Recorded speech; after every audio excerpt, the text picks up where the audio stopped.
люди просто б'ють ракетними ударами в це місто.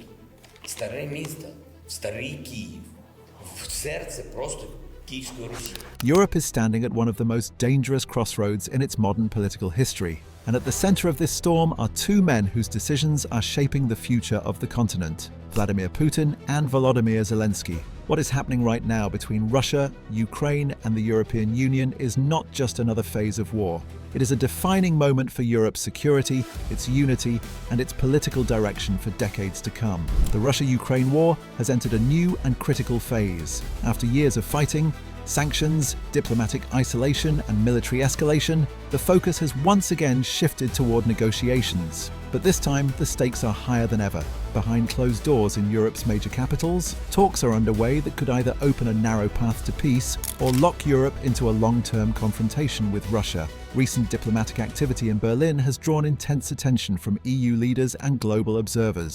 Ukrainian President Volodymyr Zelensky has been engaged in high-level discussions with European officials and US representatives, signaling that Kyiv is open to talks, but only on terms that protect Ukraine's sovereignty. Zelensky has made it clear that Ukraine will not accept a peace deal that rewards aggression or leaves the country exposed to future Russian attacks. His message to Europe is blunt: peace without security is not peace at all. At the same time, Vladimir Putin's position remains rigid. Moscow continues to insist that any agreement must recognize Russian control over occupied territories and limit Ukraine's future military alignment with the West. Putin's narrative has not changed. He frames the war as a defensive operation against NATO expansion and portrays Ukraine's leadership as a Western proxy. This messaging is aimed not only at foreign governments but also at the Russian public, where the Kremlin needs to maintain support as economic pressure and military losses continue to mount. For the European Union, this moment is deeply uncomfortable. The EU has invested enormous political and financial capital into supporting Ukraine. Sanctions on Russia, military aid packages, energy decoupling, and humanitarian assistance have reshaped Europe's economy and foreign policy. Yet, unity inside the EU is not absolute. Some member states push for tougher action against Moscow, while others worry about economic fallout, energy prices, and war fatigue among voters. Zelensky has repeatedly warned European leaders that hesitation carries its own risks. He argues that any sign of weakness will be interpreted by the Kremlin as an opportunity to regroup and strike again. This is why Ukraine is urging the EU to move forward with a new and stronger sanctions package against Russia. According to Ukrainian officials, the upcoming EU sanctions round will target Russian banks, energy infrastructure and technology supply chains that still support the war effort. Putin, meanwhile, is betting on time. His strategy appears focused on outlasting Western resolve.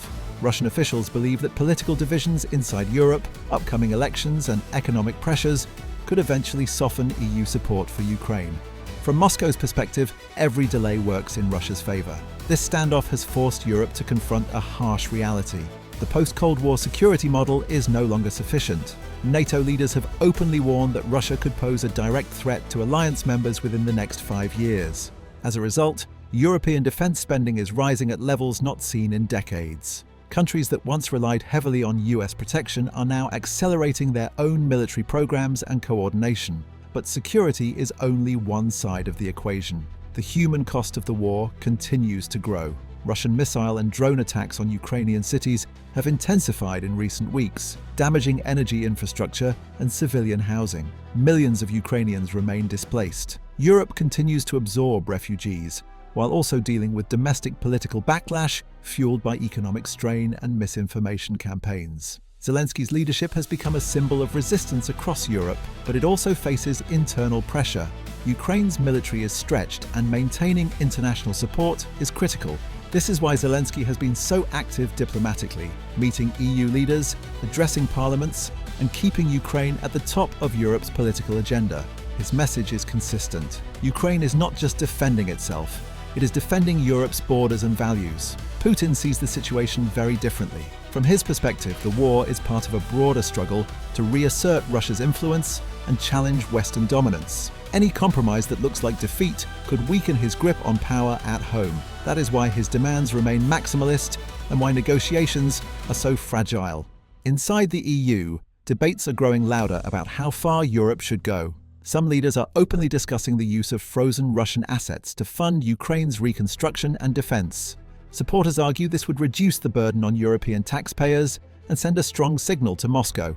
Critics warn of legal challenges and potential retaliation. What is clear is that neutrality is no longer an option for Europe. Every decision now has long-term consequences. Whether it is defense spending, energy policy, sanctions, or diplomacy, the EU is being reshaped by this war.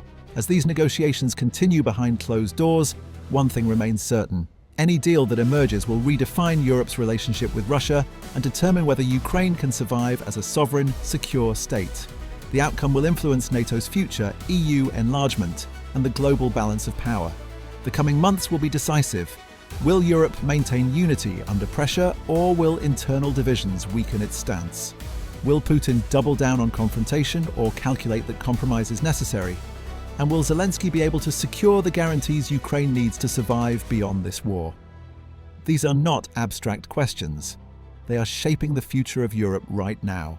If you found this analysis useful, don't forget to subscribe to EU Politics, share your thoughts in the comments, and stay with us for deeper coverage of the decisions that are reshaping the European continent. The battle for Europe's future is not over.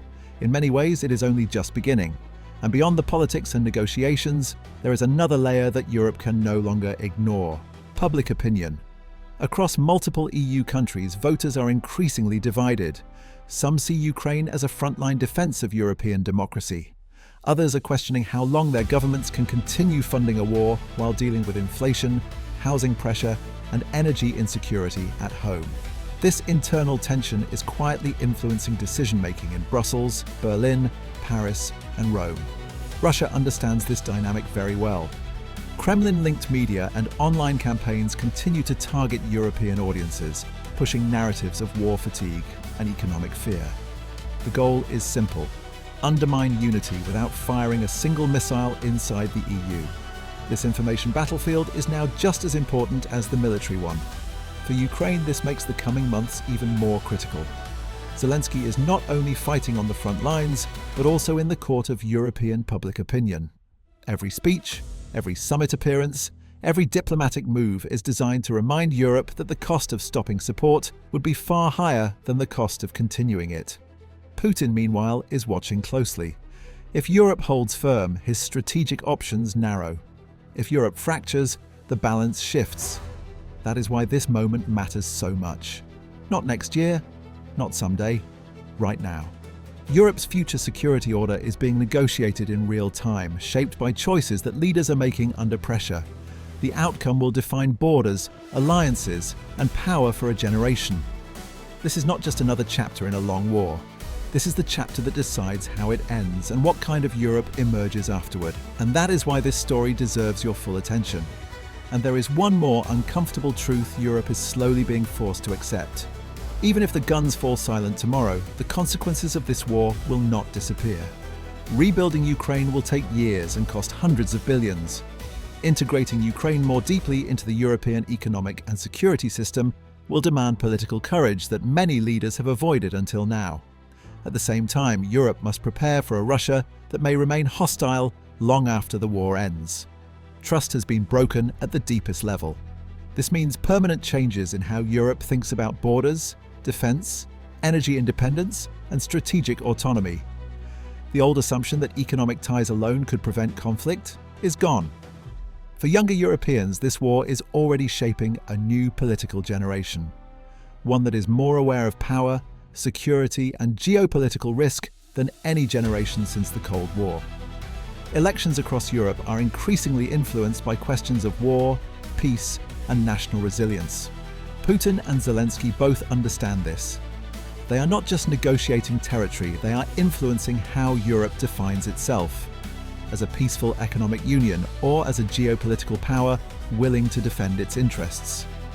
History will judge this moment harshly or kindly depending on the choices made now. Europe cannot afford half measures or delayed decisions anymore.